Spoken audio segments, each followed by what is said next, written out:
میرے عزیز ساتھیوں، السلام علیکم ورحمۃ اللہ وبرکاتہ۔ الحمدللہ والصلاة والسلام علیک یا رسول اللہ صلی اللہ تعالی علیہ وسلم۔ بمحفل مقدس آج ماہ رمضان کا یہ 7واں روزہ ہے، اور اللہ رب العزت کے صدقے طفیل میرا بھی روزہ، یہ 7واں روزہ اللہ کی رحمت، اللہ کے کرم سے ابھی تک میرا روزہ چھوٹا نہیں ہے، اور انشاءاللہ تعالی اللہ کے کرم سے یہ 7واں روزہ بھی میرا مکمل ہونے والا ہے۔ یار رمضان شریف میں سب لوگ روزہ رکھا کریں، رکھیں، کیونکہ ہر مسلمان سے اگر ایک مسلمان دوسرے مسلمان سے کے پاس جائے اور اس سے ملاقات ہو نا، تو یہ نہ پوچھا کرو کہ بھائی تو روزہ ہے، کیوں، ایسا کیا ہے۔ اس سے یہ نہ پوچھو کہ بھائی تو روزہ ہے، کیونکہ مسلمان پر تو روزہ فرض ہے۔ بھائی ہر ایک کو روزہ رکھنا ضروری ہے، اور فرض کو ادا کرو، کیونکہ جس طریقے سے مال کا زکوٰۃ نکالا کرتے ہو، اسی طریقے سے اللہ رب العزت نے جسم کا بھی زکوٰۃ رکھا ہے۔ 11 مہینے آپ خوب کماؤ کھاؤ جو مرضی وہ کرو، لیکن 1 مہینے اپنے جسم کا زکوٰۃ نکال دو۔ زکوٰۃ نکالے رہو گے تو جہنم کی آگ سے بچو گے۔ میرے نبی کریم صلی اللہ تعالی علیہ وسلم کے دیوانے کیا ہوتے ہیں، دیکھیں، صرف کافروں کے علاوہ نبی کو سب جانتے ہیں کہ ایک مرتبہ بنی نجار کے ایک باغ میں ایک دیوانہ اونٹ گھس آیا، اور اس کے پاس اس باغ میں جو بھی جایا کرتا تھا تو اسے اونٹ مارنے دوڑایا کرتی تھی۔ یہ صحابہ اکرام اونٹ اسے کاٹنے دوڑایا کرتی تھی، دوڑتا تھا، لوگوں کی طرف دوڑتا تھا وہ اونٹ کاٹنے کے لیے، مارنے کے لیے۔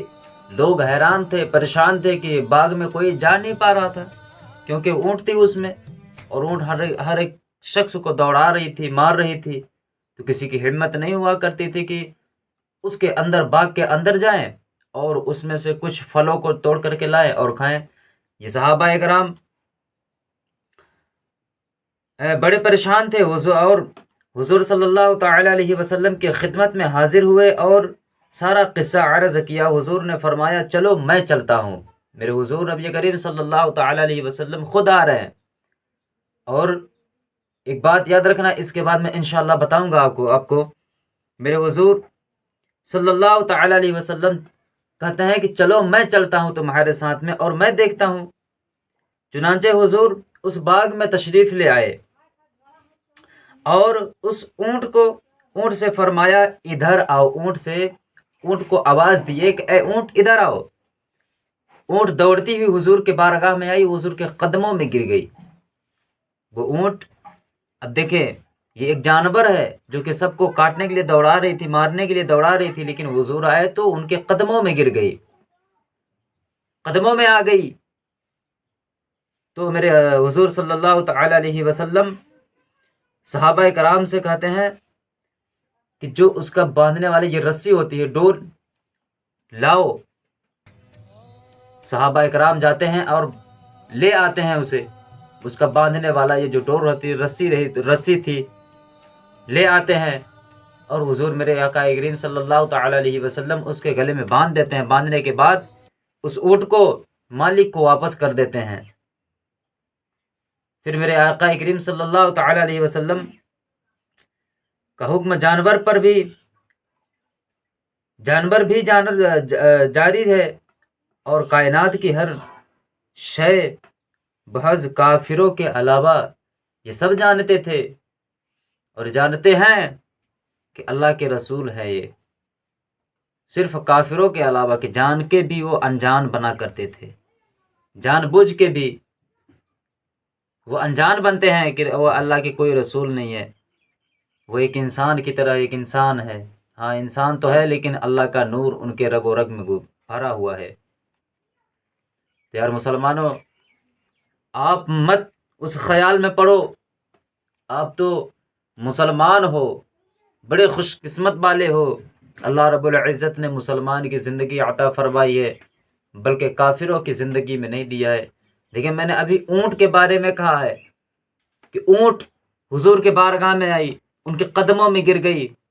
جب دائی حلیمہ کی بکری کو، یاد ہے آپ کو، سنے ہوں گے، بارہا یہ تقریر سنے ہوں گے کہ جب دائی حلیمہ کی بکری کو شیر لے گیا، کس وجہ سے لے گیا؟ میرے نبی کریم صلی اللہ تعالی علیہ وسلم کچھ دن گئے بکریوں کو چرانے کے لیے، لیکن اچانک سے جب جانا بند کر دیے تو جنگل کے جانوروں نے مشورہ کیا کہ چلو حضور کے بکری کو ہم پکڑتے ہیں، اور اس بکری کو پکڑتے ہیں جس کی زیادہ ضرورت ہو ان کو۔ تو دائی حلیمہ کی جو بکری زیادہ دودھ دینے والی تھی، شیر اسی کو پکڑ کر کے لے گئے۔ کھوجنے لگے، ادھر گھر والے پریشان تھے، ایک دن دو دن گزر گیا، اس کے بعد حضور خود گئے ڈھونڈنے کے لیے، آواز دیے تو شیر بکری کو لے کر کے آئے، اور حضور نے جب پوچھا ان سے، فرمایا کہ میری بکری کو کیوں تم لوگوں نے پکڑا؟ تو شیر کہتے ہیں حضور آپ آ نہیں رہے تھے، ہم لوگوں کو سکون نہیں مل رہا تھا، ہمارے دل پہ چین نہیں آ رہا تھا، چین و سکون ہم لوگوں کا غائب تھا، آپ کی زیارت کے لیے ہم آپ کی بکری کو پکڑ کے رکھے ہیں۔ تو یار یہ جانور بھی جانتے تھے کہ وہ اللہ کے رسول ہیں، وہ آخری نبی جن صدیقین ہیں، لیکن مسلمانوں تم تو جان بوجھ کے بھی انجان بن رہے ہو، جو تو نہیں مان رہے ہیں وہ کافر ہی ہیں، لیکن تم تو جانتے ہو، جاننے کے باوجود یہ کام مت کرو، حضور کی محبت اپنے دل میں پیدا کرو۔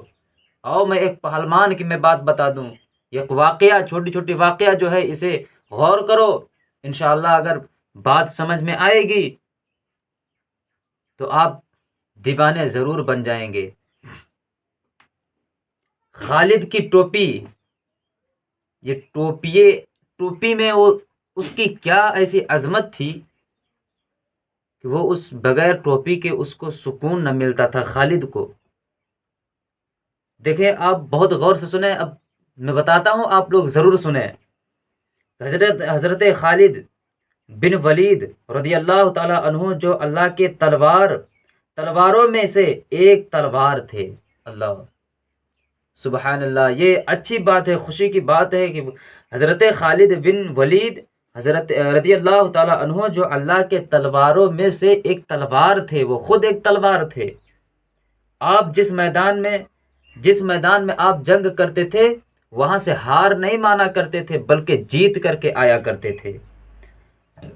جس جنگ میں تشریف لے جاتے تھے اپنی ٹوپی کی ضرور سر پر رکھ کر جاتے تھے، اور ہمیشہ فتح ہی کر لوٹتے تھے، یعنی اپنی جو ٹوپی تھی ان کی، اس ٹوپی کو ہمیشہ وہ اپنے سر پر رکھ ہی کے جاتے تھے۔ اب دیکھیں شکست کانا نہ دیکھتے، ایک مرتبہ جنگ یرموک میں جب میدان جنگ گرم ہو رہا تھا، حضرت خالد کی ٹوپی گم ہو گئی۔ اب دیکھیں ان کی ٹوپی گم ہو گئی، لیکن وہ جنگ میں ہے۔ اگر آج کوئی اور ہو تو کیا کرے گا؟ وہ اگر اس کا 1 روپے پیسہ بھی گر جائے تو ڈھونڈنے لگے گا، ڈھونڈے گا کہ نہیں ڈھونڈے گا؟ آج لوگ ٹوپیاں سر پہ ٹوپی نہیں رکھ پا رہے ہیں، لیکن وہ جنگ میں ہے پھر بھی ٹوپی کی خیال ہے۔ آپ نے لڑائی چھوڑ کر ٹوپی کی تلاش میں شروع کر دی۔ لوگوں نے جب دیکھا کہ تیرا اور پتھر برس رہے ہیں، تیریں اور پتھر برس رہے ہیں، لیکن برس رہے ہیں، تلوار اور نیز اپنا کام کر رہے ہیں، موت سامنے ہے، اور اس عالم میں خالد کو اپنی ٹوپی کی پڑی ہوئی ہے، اور وہ اسی کو ڈھونڈنے میں مصروف ہو گئے ہیں۔ تو انہوں نے حضرت خالد سے کہا، ان کے جو ہمراہی تھے، ان کے جو مطلب جنگ میں ان کے ساتھی تھے، وہ کہنے لگے، وہ کہہ رہے ہیں کہ مطلب ان کو ابھی تلواریں چل رہی ہیں، تیریں برس رہی ہیں، پتھریں برس رہے ہیں، لیکن خالد کو ٹوپی کی پڑی ہوئی ہے، ایسا کیا ہے ٹوپی میں؟ اب دیکھیں میں آگے آپ کو بتا رہا ہوں، آپ کا دل دہل جائے گا، سن کر کے دل خوش ہو جائے گا، باغ باغ ہو جائے گا۔